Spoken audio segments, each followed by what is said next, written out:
तो फिर हमने वहाँ पे कुछ डॉक्टर्स को कंसल्ट किया प्राइवेट, तो उनका सीधा पहले तो यही था कि जल्दी जल्दी करो, IVF जाओ जल्दी से। तो वो फिजिकल से ज़्यादा मेंटल टोल ज़्यादा लेता है और आप फिर डिप्रेशन में जाने लगते होते हो। 5 तो इट वॉज पॉजिटिव। फिर मैंने ब्लिंकिट से फिर 3-4 किट्स ऑर्डर किए कि ऐसा तो नहीं है कि ज़्यादा तो कभी कभी फॉल्स रिजल्ट है, फिर सब में पॉजिटिव आया। नमस्कार दोस्तों, आशा आयुर्वेदा के यूट्यूब चैनल पर मैं डॉक्टर चंचल और हमारे साथ हैं प्रतिमा और रवि। बहुत बार हम कुछ चीज़ों को लेके बहुत परेशान हो जाते हैं, जैसे कि लो AMH।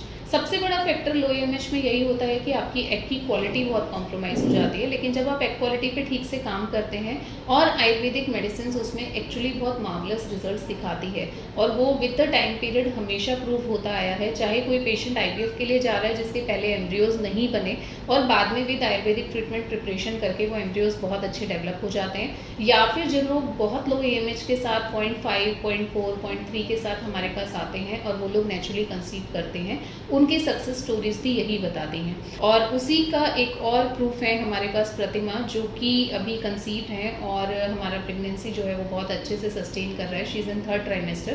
तो इन्हीं की जर्नी के बारे में बात करते हैं। हेलो प्रतिमा या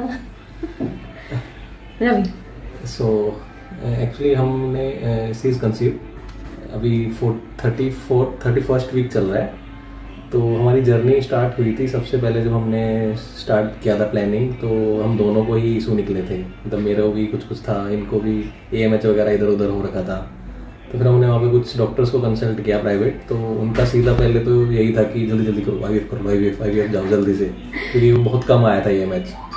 फिर इसने काफ़ी रिसर्च किया यूट्यूब वगैरह पे, तो इनको मैंने यूट्यूब बेसिकली देखा, तो मैम ने बहुत सारे वीडियोस डाल रखे थे कि AMH अगर कम भी होता है तो कंसीव करने में कोई प्रॉब्लम नहीं होती है। एक ही एग चाहिए होता है। हाँ, एक ही एग चाहिए होता है। तो वो थोड़ा सा होप दिया, क्योंकि जब आपको कोई बोल देता है, आप ट्राई करते हो और कोई बोल देता है कि IVF भी जाना पड़ेगा, तो वो फिजिकल से ज़्यादा मेंटल टोल ज़्यादा लेता है और आप फिर डिप्रेशन में जाने लगते होते हो।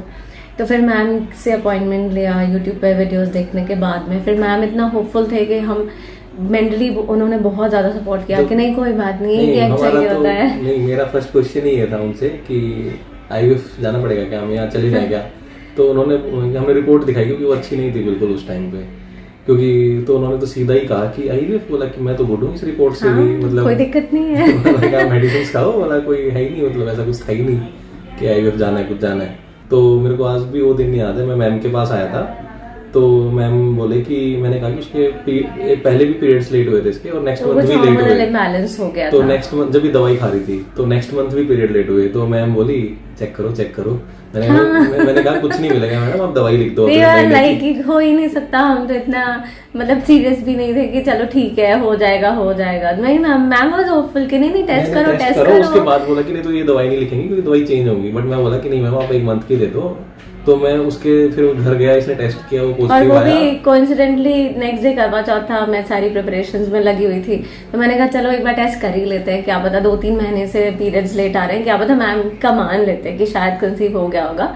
और करवा चौथ के रात में 11-12 बजे जब मैंने चेक किया, सुबह का भी वेट नहीं किया कि पता नहीं वो फर्स्ट यूरिन वाला जो कॉन्सेप्ट होता, मैंने कहा करके देखती हूँ, तो इट वॉज पॉजिटिव। मैंने ब्लिंकिट से फिर 3-4 किट्स ऑर्डर किए कि ऐसा तो नहीं है कि कभी फॉल्स रिजल्ट है, फिर सब में पॉजिटिव आया।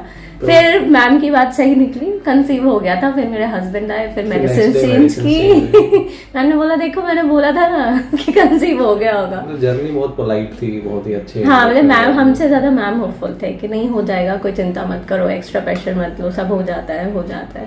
और मे भी मुझे लगता है कि उनके ज्यादा होपफुल होने से ही जो एक होता है ना पेशेंट को, डॉक्टर जो सच में आपको बांध के रखते हैं आपका होप, उसके वजह से हो गया। मैं तो इसको भी कहता हूँ, अपनी फ्रेंड की बात बताती है तो मैं तो कहता हूँ सेफ हैंड में भेज दो मैम के पास। हाँ, कभी भी हमारे फ्रेंड्स, क्योंकि आजकल बहुत नॉर्मल हो गया है जो हमारा लाइफस्टाइल है, टाइम पे सोना नहीं, इतना स्ट्रेस होता है काम में। अगर आप वर्किंग वुमेन हो तो खाना पीना सब कुछ एडल्ट्रेटेड है, तो फिर भी यहाँ से अगर होप मिलती है तो आई मीन हम मैम के लिए हमेशा लाइफ लॉन्ग थैंकफुल रहेंगे।